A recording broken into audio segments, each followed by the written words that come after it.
So we're thinking a little bit about what is your narrative backbone. The invitation could be that this sparks a story of a time when you notice that the people or families or communities that you're in conversation with maybe have contributed to the shaping of your backbone in some way.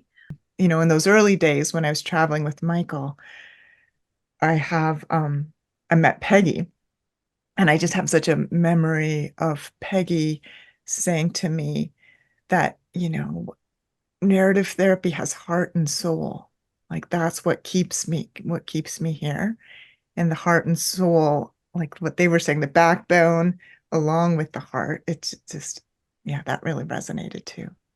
I was brought up by people who believed that our lives were shaped by stories, and that I grew up in a kinship circle where people storied one another. I was storied to be the person I am today, starting with the stories told of my birth and the stories told of the people who came before me.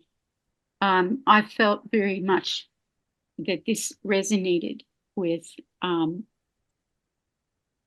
my own cultural and ancestral way of thinking about how to help people tell their stories in ways that make them feel stronger, that carry dignity and pride and solidarity. The very clear intention of making space for marginalized voices. And when I was thinking of narrative backbone, I went right to my first spark. And the first time I was sparked was in a class at the very tail end of my graduate school training. And it was one day in a 10-week class. It wasn't, it was just one day.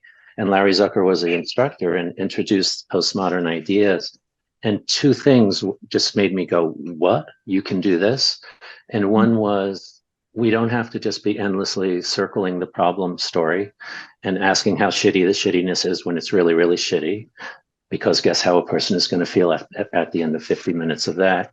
But we can listen for and pay attention to what's working a little bit well, even in the face of all of this other stuff, and being curious about how or if or how we can grow more of that. And then just getting this sort of image that it's kind of like it's physics. The more that you grow what's working well, it automatically diminishes the other. And there was a sense of permission to explore this realm that, at least in the context of graduate school, had been uninvited to explore. And also alongside of that for me was the attention of operations of power, power in the culture, right? All the isms, racism, sexism, heterosexism, ableism, and really turning an evaluative eye on them as a construct, right? And being able to unpack them, evaluate them. And, as a gay man who had grown up in a world where there was literally zero space for that part of an identity, I think it resonated because there were so many aspects of my personal struggle that were about trying to open space where there was really no space.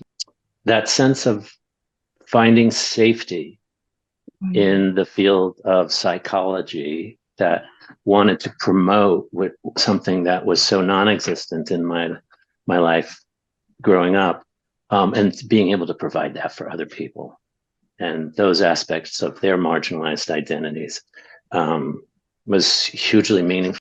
And it reminded me of one of my favorite quotes by Leonard Cohen, and it goes, "There's a crack in everything. It's how the light gets in." And I just love that as a metaphor, especially when we're sitting with clients who feel themselves like it's intractable, like there's no way out, right? And remembering that we're just looking for that crack and bringing our attention to that. One of the last workshops I went to with Michael, so he introduced the workshop saying that, that this work, narrative therapy, is a tender therapy. But then he followed it by saying, so this was going to be a week-long intensive on working with people who had been subjected to violence or trauma in their lives. And he said that narrative is a therapy of prayer and protest. Mm. And both those ideas I just heard them in what both of you were saying, like sort of standing up against power, and that tenderness of it, like a tender prayer with people, like as we're developing their stories, right? And like in ways that make them stronger. Yeah.